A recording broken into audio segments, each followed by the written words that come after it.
traileuses, trailers, runneuses, runners dans ce nouvel épisode du 5 km à l'Ultra Trail, podcast qui partage des conseils pour que vous puissiez courir et atteindre vos objectifs personnels dans la course à pied.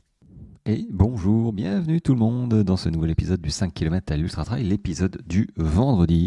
Bon, pas spécial vendredi, je te l'accorde, mais c'est ce vendredi-là. Alors, de quoi je vais te parler ? Écoute, je vais te parler, alors au moment où tu es peut-être en train de m'écouter, si c'est le jour de la sortie de l'épisode, je serai normalement, et je croise les doigts, très certainement en train de courir. Voilà, je serai sur le Grand Raid des Cathares, donc j'enregistre un petit peu en avance, même pas en fait, j'enregistre la veille. J'espère que tout va bien se passer. Pour moi, je me souhaite bon courage.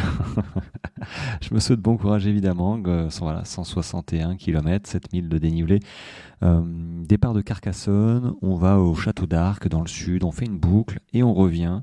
Voilà, je devrais en avoir avec Olivier, mon comparse de trail, en avoir pour, j'espère, 30 heures maximum. Voilà, mais après, ça ne reste que des mini-objectifs en fait, hein. Voilà, pas de stress. Je l'ai fait l'année dernière en 29 heures. Bon, voilà, on va voir cette année un petit peu comment se passe l'enchaînement des deux courses entre la Swiss Peak de début septembre, un peu plus de 300 bornes, et là maintenant le 160 km. Donc j'espère que tout se passe bien pour moi. Voilà. Bon, on va voir. Mais l'épisode d'aujourd'hui, écoute, je viens de programmer un post, voilà, sur Instagram. J'ai un tout petit peu d'avance, tu vois, pour donner encore du contenu. Ce post, c'est quelles sont les 3 différences, entre autres, parce qu'il y en a tellement, dans mes entraînements entre 2014 et 2024. Voilà, c'est 2014, ce sont mes débuts dans la course à pied, à 2024 maintenant. Parce que oui, il y a des différences. Évidemment, je ne suis absolument plus le même entre 2014 et 2024. Évidemment, j'ai pris 10 ans. 10 ans d'expérience, 10 ans de course, entre autres, mais pas que. Hein. La vie fait qu'on ne passe pas notre temps non plus à courir tout le temps. Sinon, on serait quoi ? On serait élite, on serait pro, hein, ce serait notre boulot. Ce serait pas mal aussi. Peut-être qu'on aurait d'autres problèmes, tu vois, d'autres pressions. Le fait d'être professionnel, élite aussi, hein. On s'imagine pas, mais bon, voilà, on a peut-être un devoir de résultat par rapport à nos marques, sponsors, voilà, c'est normal, hein. Mais bon, j'en suis pas là.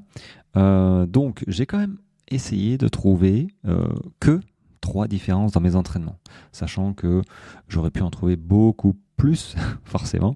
Donc 2014, imagine-toi, voilà, je me suis mis à course à pied parce que Suunto avait sorti une montre à l'époque, la Lambit 2, qui me permettait d'avoir l'itinéraire sur la montre. Voilà, ça me permettait de ne pas courir avec une carte IGN. Moi, je randonnais beaucoup à l'époque, donc je sais me servir d'une carte IGN, me repérer, faire mes tracés, tout ça, mais je ne me voyais pas découvrir des chemins près de chez moi, hein, près de Toulon, avec une carte IGN dans les mains. C'était pas possible, enfin sincèrement. Et puis courir en ville, c'était pas, voilà, ça m'a jamais motivé. Donc courir, c'était pas une motivation. Et du coup, ils ont sorti cette montre et j'ai dit, putain, c'est cool, je vois enfin un attrait d'aller courir, de découvrir des chemins, donc de gagner du temps, de découvrir plus de chemins dans l'heure de marche qui devient une heure de course. Donc ça m'a motivé. Donc j'ai commencé en 2014 et l'une de mes premières erreurs, ça a été, par exemple, la réflexion de hors de question de terminer une sortie sans tout donner.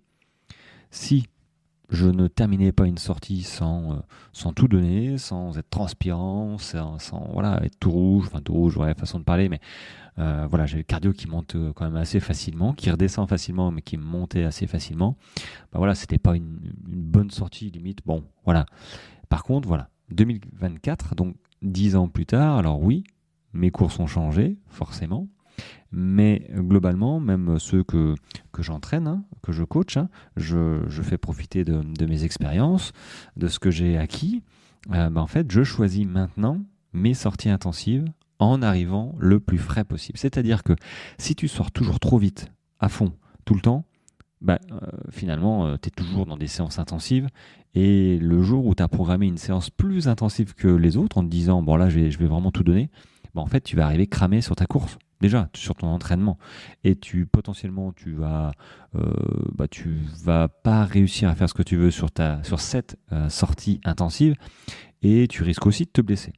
Donc, il faut vraiment choisir ces sorties intensives. Donc, ça peut être du fractionné, séance de côte, sortie longue, même peut-être fartlek, on va dire, pourquoi pas, mais en arrivant frais. Et pour arriver frais, il faut courir sans tout donner à chaque sortie. Et là, voilà, je rebondis sur l'endurance fondamentale, qui évidemment n'était pas une option pour moi à l'époque. Je ne savais même pas endurance fondamentale, seuil, tout ça. Hein. Évidemment, ça n'existait pas pour moi. Donc voilà, moi je chaussais mes chaussures et puis j'allais courir. Mais il faut arriver frais sur tes sorties. Donc mettre de l'endurance fondamentale à hauteur de ce que tu veux, mais globalement entre 70-80% d'endurance fondamentale sur ton volume global d'entraînement à ta semaine. Voilà, ça c'est quasiment une règle immuable dans tes entraînements. Donc ok, ça c'est fait, j'ai vu l'intérêt de l'endurance fondamentale et je continue à le voir, surtout aussi dans tous les types de profils que j'accompagne. C'est vraiment une même réflexion qui arrive au bout de quelques semaines, voire quelques mois. Mais écoute, j'arrive à faire la montée, là, le faux plat montant, j'arrive à le faire maintenant sans reprendre ma respiration, sans devoir m'arrêter, et ça passe tout seul. Bon, on voit les progrès juste en s'entraînant un petit peu plus cool. Et sans courir tout le temps comme des fous à se dire si je cours pas vite, je progresse pas. Donc ça, c'est une de mes premières erreurs, évidemment. La deuxième, ça va un petit peu avec, c'est l'idée de se reposer. À l'époque, moi, c'était une perte de temps, une perte de temps parce que je considérais que mon niveau diminuait. Alors, est-ce qu'il diminue ton niveau si tu t'arrêtes 2 jours? J'ai envie de te dire non. Est-ce qu'il diminue en s'arrêtant 5 jours? Non plus. Une semaine non plus. Apparemment, les études montrent que ton niveau commence simplement à diminuer au bout de 2 semaines. Et au bout de 2 semaines, il ne passe pas de 100% à 0. Toi, il commence simplement. Puis j'ai envie de dire, on n'est pas des élites non plus. Le seul désagrément, c'est quand on reprend la course à pied au bout de 4, 5, une semaine ou 2. Généralement, la première ou les 2 premières séances sorties sont un peu, va que je pousse, t'as des jambes un peu en béton, mauvaise sensation. Mais ton niveau global, tu l'as pas perdu. Il suffit de quelques sorties et c'est reparti. Mais à l'époque, 2014, 2015, 2016, me reposer, hors de question, je pensais que, donc je sortais 4 fois, 5 fois. Donc forcément, je te laisse imaginer qu'il y a des fois où j'étais crevé, j'en pouvais plus. Alors heureusement, j'avais la marine et je partais en mer, ce qui me servait du coup d'anti-blessure, je te cache pas. Mais sans ça, j'aurais eu toutes les blessures que tout le monde a eues. Finalement, grâce à la marine, j'ai pas eu de tendon d'Achille, j'ai pas eu de syndrome rotulien, j'ai eu très peu finalement de blessures et heureusement. Parce que maintenant, j'ai compris depuis quelques années que le repos, oui, fait partie de l'entraînement. J'en ai fait des newsletters, j'en ai même fait un épisode, il me semble, parce que le repos te permettra de revenir plus fort. Donc, il faut en prendre. Et j'en prends. Alors oui, il faut en prendre, ça se réfléchit. C'est comme l'endurance fondamentale, ça se réfléchit. Tiens, quand est-ce que je cours cool? Quand est-ce que je cours moins cool? Quand est-ce que je prends du repos? Est-ce que je fais 4 sorties d'affilée? Est-ce que c'est bon de faire 4 sorties d'affilée parce que tu n'as pas pu courir les 3 premiers jours de ta semaine? Est-ce que ce ne serait pas plus opportun d'enlever une séance dans ta semaine, dans les 4 jours qui restent, et d'en garder une intensive et 2, pourquoi pas, plus cool? Ou les 3 plus cool à la place de mettre une séance intensive qui va te fatiguer? À voir, chacun est différent, mais voilà, il faut avoir cette réflexion. Donc ça, c'était ma deuxième erreur de me dire le repos, non, en fait, j'y pensais pas, tu vois. Et alors, la troisième que j'ai sélectionnée, que j'ai marquée sur mon petit carrousel, évidemment, ça a été une des erreurs de mon premier marathon, ça a été la bouffe, l'alimentation. Je me suis réveillé que une semaine avant, et je suis gentil, qu'une semaine avant. Je me suis réveillé une semaine avant mon marathon Nice-Cannes. Tiens, qu'est-ce que je vais déjeuner avant ma course? Évidemment, j'ai été Décathlon, gâteau sport, j'ai fait mon gâteau sport, donc je ne l'ai pas testé. Par chance, je n'ai pas été malade. Voilà, c'était en 2016, il me semble. J'ai pas été malade. Maintenant, évidemment, la veille, j'étais au restaurant parce qu'on était en déplacement, j'étais pas à la maison. J'avais pris un hôtel, tout ça. Et puis, restaurant, j'ai mangé, je crois, de la viande, j'ai mangé des pâtes, j'ai mangé un dessert, tarte aux pommes, j'ai pris une bière. Enfin, classique, quoi. Comme si le lendemain, j'allais pas courir. Bah, en fait, ouais, ça a été compliqué. Ça a été compliqué. Et c'est vrai que si tu penses pas à l'alimentation, évidemment, sur ta course, c'est te priver, voire te tirer une balle dans le pied si jamais tu manges quelque chose qui n'est pas bon, tout simplement, qui ne passe pas, ton estomac n'arrive pas à le digérer, tu vas avoir des crampes d'estomac, ça va être... Et il y en a qui abandonnent, évidemment, à cause de ça. Maintenant, l'alimentation, c'est une affaire de tous les jours. Mon alimentation, moi, en 2024, elle est pensée et testée pendant ma prépa. Donc, sur toutes les semaines, pas les 3 derniers jours en me disant putain, qu'est-ce que je vais manger quoi. Non, c'est fini, c'est fini. Alors tu vas me dire oui, ça fait un petit moment que je cours, je me connais, mais t'es pas obligé d'attendre 10 ans avant de te connaître, tu vois. C'est d'ailleurs pour ça que je fais ce podcast, pour te faire gagner du temps, de l'expérience, hein, et des désagréments. Et c'est aussi pour ça que certaines personnes, certains sportifs et sportives me font confiance pour les accompagner et gagner du temps. Pas juste donner un plan d'entraînement. Et puis, si c'est juste pour donner un plan d'entraînement, ça sert à rien. Ça sert à rien. C'est que j'aurai aucune plus-value. Et toi, il faut que tu comprennes que même sans te faire accompagner, hein, c'est possible, évidemment, il faut que tu aies ces aspects-là. Toi. J'en ai parlé une fois ou deux. Moi, je considère l'entraînement global, toi, comme une sphère, et pas un disque, comme une sphère, où plus tu vas maîtriser certains aspects, plus ta sphère elle deviendra ronde et plus tu vas les maîtriser réellement, plus ta sphère elle va grossir. Et tu auras un gros ballon de football à la place d'avoir une noix, tu vois, ou une balle de ping-pong. Dans le meilleur des cas, au début de ta pratique. Donc, ouais, il y a l'alimentation, il y a le repos, il y a les entraînements ciblés, il y a le sommeil, il y a tout plein de trucs. Il y a la préparation mentale. La préparation mentale, et c'est bien là aussi où il y a une plus-value de se faire aussi accompagner, c'est de trouver les bons mots ou d'entendre, d'écouter les bons mots qui vont te permettre de réussir ta course. Parce que comment anticiper quelque chose que tu n'as pas vécu? C'est bien gentil hein, de tous les conseils, tout ça, mais comment être prêt le jour J si tu n'as pas vécu quelque chose? Je pense que te faire accompagner par une personne qui est déjà passée par là, qui va te trouver les bons mots, qui va te mettre en condition, et du coup tu vas partir sur ta course avec des petits outils qui vont te permettre, mentaux, hein, qui vont te permettre de ne pas abandonner, de continuer, de persévérer, et finalement d'arriver sur cette ligne de toutes les courses, d'arriver hein, avec la satisfaction de ne pas avoir abandonné. Je trouve que ça n'a pas de prix.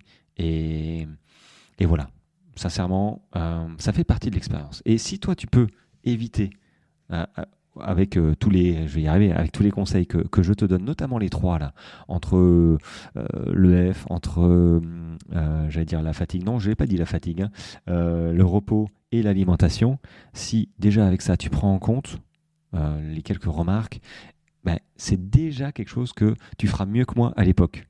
Voilà. Et ça va t'éviter très certainement des blessures futures. Voilà. Donc, c'était mon petit carrousel là, sur Instagram du vendredi. J'espère que bah voilà, que tu as trouvé, même si tu dois le savoir quand même un petit peu ou pas, mais c'est bien quand même de réécouter ce genre de choses pour en prendre une fois de plus conscience, pour que ça rentre bien dans tes principes d'entraînement. Parce que on peut se dire, on est amateur, on court comme ça, mais finalement, on a quand même des principes d'entraînement. Et ne pas en avoir, c'est déjà en avoir. Donc, quitte à en avoir, ben, autant réfléchir correctement à se dire, ok, là, je ne peux sortir que 3 fois cette semaine, ou 2 fois, ou une fois. Alors, erreur très courante, et là, c'est cadeau, il y en a qui ne peuvent parfois ne sortir qu'une fois dans la semaine. Alors, si tu ne peux sortir qu'une fois dans la semaine, ne va pas te cogner une séance intensive de fractionné ou de séance de côte en disant je vais bonifier, je ne peux sortir qu'une seule fois, donc là, je me rentre dedans. C'est vraiment un coup d'épée dans l'eau qui ne sert pas à grand chose à part te fatiguer. Parce que si derrière tu ne cours pas, bah, tu vas simplement te fatiguer. Voilà, c'est tout ce que tu vas faire. Tu ne vas pas progresser, tu vas te fatiguer. Donc si tu peux caler une séance d'endurance fondamentale en plus derrière, allez, pourquoi pas, vraiment. Si tu peux en caler 2, bah, c'est encore mieux. Mais si tu as une seule séance, bah, sors, c'est tout. Sors, fais une sortie classique de 30-45 minutes, 1 heure si vraiment tu commences à avoir l'habitude, mais tranquillement, pas chercher la performance, pas chercher à rattraper du temps perdu, pas, voilà, ça te fera augmenter ton volume, entretenir, on va dire, ton niveau gentiment pendant cette semaine. Et la semaine qui suit, tu retrouves un entraînement classique. Et au moins, tu n'auras pas mal aux jambes, tu ne seras pas fatigué. Parce que si tu envoies tout une semaine et que la semaine suivante, tu reprends ton entraînement, tu seras fatigué. Et aucune plus-value d'envoyer sur une seule séance sur une semaine. Voilà. Bon, ça c'est cadeau, mais c'est vrai que c'est des questions qu'on m'a déjà posées. Je ne peux sortir qu'une seule fois. Est-ce que je fais du fractionné là pour rattraper un peu, progresser? Non, non. Mais après, ça c'est un cas général. Il faut voir après au cas par cas.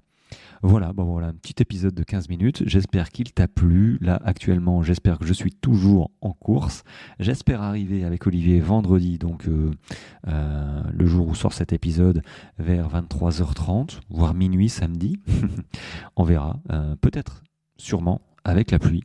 Mais ça fait partie du jeu et je préfère avoir la pluie en fin de course qu'en début de course. Bon, ça c'est perso, mais c'est vrai que courir les pieds mouillés au début, c'est pas génial. C'est ce qui m'était arrivé l'année dernière et bon, ça s'était bien passé. Allez, sur ce, je te souhaite un très bon vendredi, ouais, c'est ça. Et on se retrouve, pas demain, je ne pense pas, très certainement lundi, voilà. Et puis merci aussi de ton soutien sur le podcast. Vraiment, vous avez partagé mon 300e épisode et vous m'avez dit des choses incroyables. Donc moi, ça me motive à continuer à partager. Et puis voilà, si tu as des questions, n'hésite pas à me les poser via le lien contact. Et j'ai aussi le lien renseignement coaching. Si tu penses que je peux t'aider, ce serait avec plaisir. Voilà. Allez, sur ce, je ne te retiens plus. Passe une très bonne journée. Moi, je te dis à plus tard. Ciao, ciao.